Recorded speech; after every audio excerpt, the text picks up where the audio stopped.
If you guys remember, when Lindy Ruff was hired, I think they did the Zoom interview. I think it was like an hour long. I think there was Ruff on there, but I think for a bit there it was David Scott Blitzer. O'Neill. Everyone was on it. They was had David. Harris David wasn't Blitzer on there. was on. David Blitzer was definitely on there. So one of them, and was O'Neill on there too? I don't think so. Scott I don't O'Neill. think so. No, he does all the corporate David stuff. Blitzer, okay. I haven't heard Scott O'Neill's name involved with the Devils in like a year and change. Okay, so it was David Blitzer then.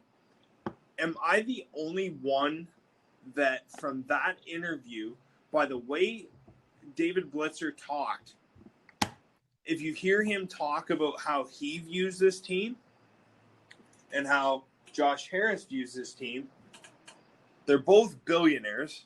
Obviously. Well, yeah, that's an understatement. Yeah.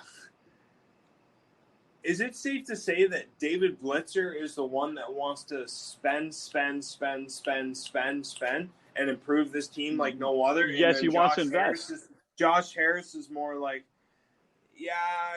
let's take the 76ers role here. Let's just keep being bad. Let's trust the process. I sort of get that because, the longer you pick high in the top 10 of the NHL draft, the more likely you're probably going to get success with your prospects becoming good. Unless you're Edmonton. To the draft. But at the same time, Edmonton.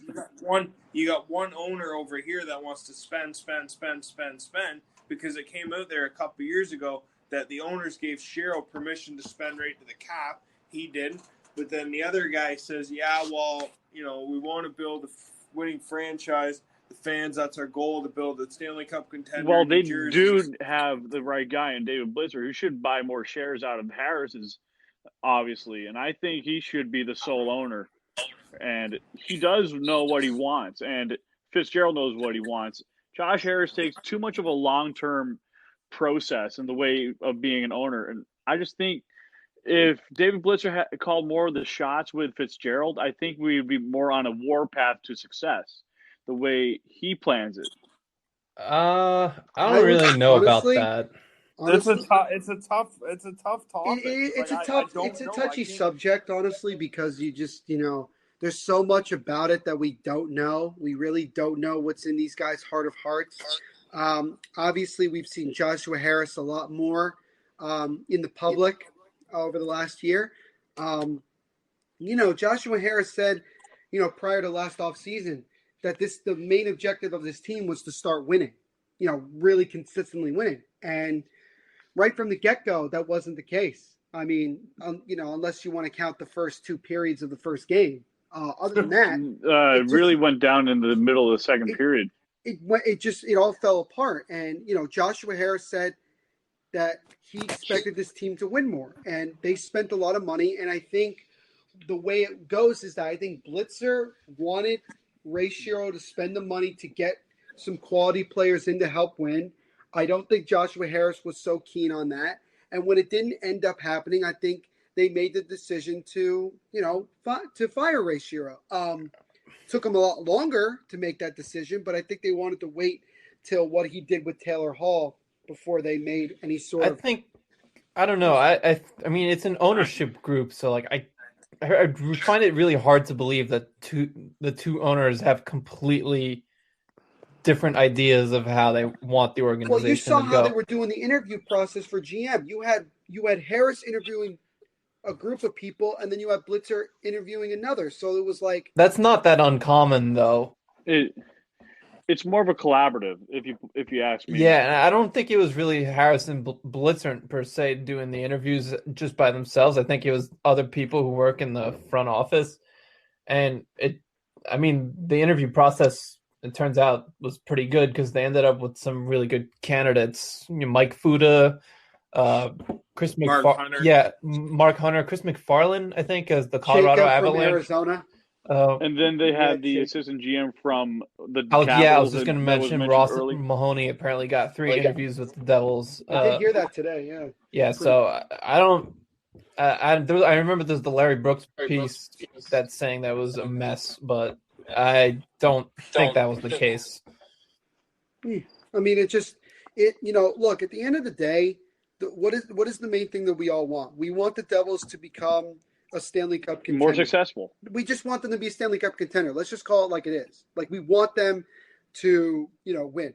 I have never seen the Devils win the Cup in my lifetime. Now, be it, I'm only 23 years of age, so it's, I got a lot of time left before I leave this earth. But, since 2012, it's been very frustrating because it felt like the team could compete for several more years, and it never was the case.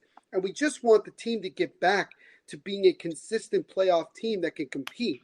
We can compete in this league, and if the Devils had won one more game than they had lost, they would have ended up playing Pittsburgh in that qualifying round of the Stanley Cup playoffs. And who knows? Maybe the Devils do the same thing Montreal does. We have no idea. The Devils were playing well, for the most part, before the season was put on pause. So, it was a blessing and also disappointing in a way that the Devils didn't make the playoffs, technically made the playoffs this year. But at the end of the day, look, we all just want to win. So when we see opportunities that we feel personally that can make our team better, we want to do it. We want to spend the money. But obviously, it's not up to us. It's up to management, ownership to make the choice to bring in somebody. So any guy that we mentioned, we can hear rumors till we're blue in the face. But until we get full confirmation that the Devils are indeed acquiring a certain player, we just have to, as much as I don't like saying it this way, but we pretty much just have to allow, Fitzgerald and the guys to do what they feel is the best for this hockey team. And whether that's bringing in an elite player like Ehlers, like Laine, like Gaudreau or anyone else, or just going with the young guys for this year. We don't know, but, look, this year is already nuts. We don't even know, honestly and truly, when the season is going to start.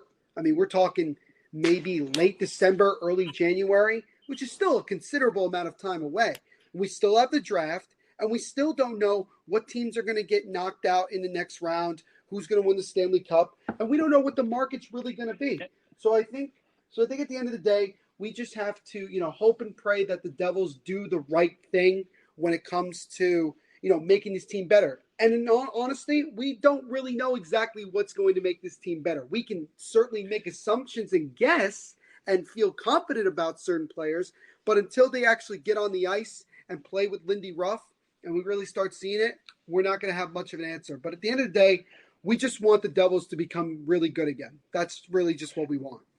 It's going to be make the Devils awesome again. Yes. Our new phrase we're going to have to say for now on. We may have to make the Devils awesome again. We may have to wait till the November election before we do anything like that.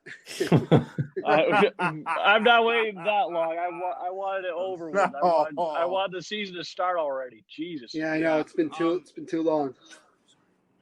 I'm itching to talk about goaltenders right now. I mean, talking about the draft, man. I mean, we all mentioned Ascarov's likely not coming to New Jersey because he's probably going to get picked at 15. Holy shit! Sorry to interrupt, but I just saw the Avs are up 5-0 in the first period. Are you serious? Yeah, and holy shit! Yeah, let me confirm. I believe you. I just want to see. Yeah, my God! Oh wait, and the Bruins game is overtime. Yeah, Krejci apparently had a late equalizer. Sorry to interrupt there, but I saw it. I was like, "What the hell?" Who thinks the Stars are just going to score 7 unanswered goals? I could see the Avalanche coming back and winning that series. If they win, it's been a surprise so far in that series, just because of how every time it seems like Colorado has an answer, like Dallas just comes back and scores like 6 goals on you. And they just come at you in waves. But yeah, I don't. Back to what Joe was saying though. You were talking about Askarov, right? Yeah, I could see him going to Toronto if they decide to pick him at 15. That's a good point. Yeah. I mean, if Freddie Anderson's going to be going bye-bye, and the Leafs want a goaltender long term, I mean, they're going to go with Askarov. I can see that unless they go with Braden Schneider for a defenseman. But yeah, that's the one player I've been seeing a lot. Mentioned a lot with the Leafs at 15. I think that's a little high for him, honestly. I I don't really see more than like a third pair of defensemen with Braden Schneider, but yeah, I've seen that name connected with him a lot. That's not someone I would be looking at with the 18th and 20th pick if I were the Devils. Neil, who's your guy at 7? I've kind of gone. Which way do you think they're gonna? Yeah. Who's your guy? But who do you think? We know who might be available. I mean, Yeah. I'll let you dive into that. But who do you really think that they're honestly gonna take? Who do I honestly think they're going to take? That's a good question. Yeah. So I guess I'll let you dive into both topics. Well, I will say this: the guy that I would like to see the Devils get is Marco Rossi, because I think that guy is probably the best scorer in the entire draft. I think even though he is smaller in height, I still think that this kid can develop into a really, really talented scoring type player. And obviously it doesn't hurt to have as much scoring as possible. But I think realistically, considering where all the mock drafts are going, and obviously we know things can change at the drop of a hat, I think honestly Lucas Raymond is going to be the guy the Devils end up taking. I think he'll be the guy that's available there at 7, and I think the Devils will take him. I think they're in a position where they'll probably be at best player available by that point. And if that's who the best guy is at that point, regardless of, need, I think the Devils would just take him. If Jake Sanderson is there at 7, which I don't think is going to happen, but if he's there, again, they may just take him because he's the best player on the board. But I think realistically, it's probably going to be Lucas Raymond. And deep down right now, Alex is probably sitting there listening to this podcast going, probably just to himself, yay. Lucas Raymond. Yeah, that's my guy too. But I don't think he's going to be there. I think he's going before the Devils pick.